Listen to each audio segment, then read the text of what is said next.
Drone से खोजा गया, अब हेलीकॉप्टर उतारा जा रहा है, अब सेना बुलाई जाएगी। तो ये हेलीकॉप्टर क्या कर लेगा? हेलीकॉप्टर से सरकार ने जो ये बनाई है, ये दर्शाता है कि सरकार का तंत्र पूरी तरह से फेल हो गया।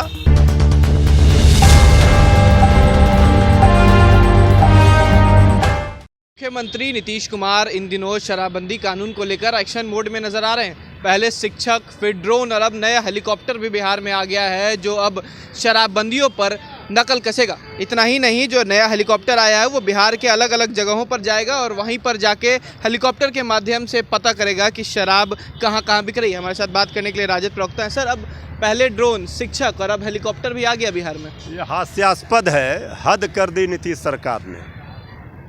किताब किसके किसके पास नहीं मिल रहा है, छात्रों के हाथ में किताब नहीं है, विद्यालय से लेकर विश्वविद्यालय तक में शिक्षक नहीं है।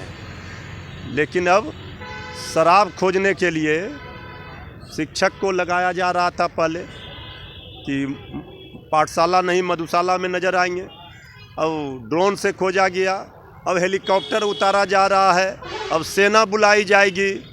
अब तो माननीय न्यायालय ने भी टिप्पणी की कि शराब माफियाओं पर कोई कार्रवाई नहीं होती है, शराब तस्करों पर। बीजेपी के प्रदेश अध्यक्ष जी ने भी तेजस्वी यादव जी की बातों पर सहमति जताई कि शराब माफियाओं का, शराब तस्करों का पैरेलल इकोनॉमी खड़ी हो गई है। लेकिन आदरणीय नीतीश कुमार जी अपने जिद के कारण अपनी सनक पर पूरी ताकत, पूरी एनर्जी, ऊर्जा लगा रहे हैं शराब खोजने में। इतना मेहनत अगर किए होते तो बिहार का रेटिंग आज नीति आयोग के रिपोर्ट में टॉप पर होता।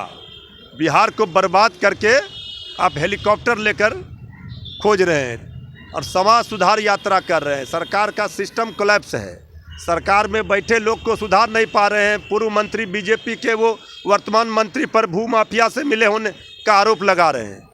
बीजेपी के विधायक बीजेपी के मंत्री को भ्रष्टाचारी बता रहे हैं। आए दिन क्या सरकार का हाल है सब देख रहे हैं। तो ये हेलीकॉप्टर क्या कर लेगा? हेलीकॉप्टर से सरकार ने जो ये बनाई है, ये दर्शाता है कि सरकार का तंत्र पूरी तरह से फेल हो गया। सरकार को शिक्षा, स्वास्थ्य, बेरोजगारी दूर करने, महंगाई, इस पर नहीं है ध्यान। एक शराब के पीछे तो जितना नशा शराब के बोतल में नहीं है, उससे ज़्यादा नशा तो सरकार में बैठे हुए लोगों को चढ़ गया है। नहीं, एक सवाल और है कि राष्ट्रपति बनने की भी तो इच्छा हो रही है उनकी, राष्ट्रपति को लेकर भी उनका नाम सामने आ रहा है। राष्ट्रपति क्या, तो राष्ट्रपति के लिए तो ख्वाब, प्रधानमंत्री के लिए तो कोई भी देख सकता है। अब तो ये हास्यास्पद है ना भाई। ये भी आश्चर्यजनक बात है कि जो हवा बनाया जा रहा है, चूँकि बीजेपी मुख्यमंत्री के कुर्सी से भी बेदखल करेगी यूपी चुनाव के बाद, तो इसलिए जो है ये बनाया जा रहा है। जो बिहार में जनता ने 3 नंबर की पार्टी बना दी, 42-43 MLA हैं और राष्ट्रपति या प्रधानमंत्री का ख्वाब देखेंगे विपक्ष का चेहरा। ये सब बकवास है। और ये हम तो, हमारी एक बिहारी होने के नाते हमारी शुभकामना है कि आदरणीय नीतीश कुमार जी राष्ट्रपति बने। लेकिन बनेंगे कैसे? बीजेपी बना देगी, RSS का चोला पहन करके वो मुख्यमंत्री की कुर्सी पर है, समाजवाद का सर्टिफिकेट प्रधानमंत्री जी दे रहे हैं, तो बना देगी RSS बीजेपी। अब विपक्ष की बात कर रहे थे, अब इतना अविश्वसनीय छवि हो गई है कि अब कौन इन पर भरोसा और विश्वास करेगा। जब तक हम लोगों के साथ थे महागठबंधन में तो निश्चित रूप से PM मटेरियल थे और इनमें क्षमता है, योग्यता है, अनुभवी नेता है।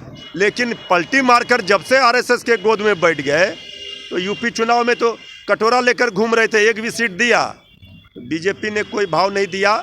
उत्तर प्रदेश चुनाव के बाद, परिणाम के बाद इनको मुख्यमंत्री की कुर्सी से बेदखल किया जाएगा, बीजेपी करेगी, इसलिए ये हवा पानी बना रहे हैं। शुक्रिया। ये थे हमारे साथ मृत्युंजय तिवारी, जिन्होंने पहले कह दिया कि पहले तो वो ड्रोन लेके आ रहे हैं, हेलीकॉप्टर, अब लग रहा है कि सेना भी बुला देंगे। इतना ही नहीं, उन्होंने अपने बयान में ये भी कहा है कि राष्ट्रपति बनने की जो बात कर रहे हैं, पहले प्रधानमंत्री के गोद में बैठे, उसके बाद RSS के गोद में बैठे और अब बात कर रहे हैं कि राष्ट्रपति बनेंगे। इस तरीके का ख्वाब सिर्फ ख्वाब ही रह जाएगा। फिलहाल खबर में सिर्फ इतना ही। आप हमारे साथ बने रहें और देखते रहें DTV भारत। नमस्कार।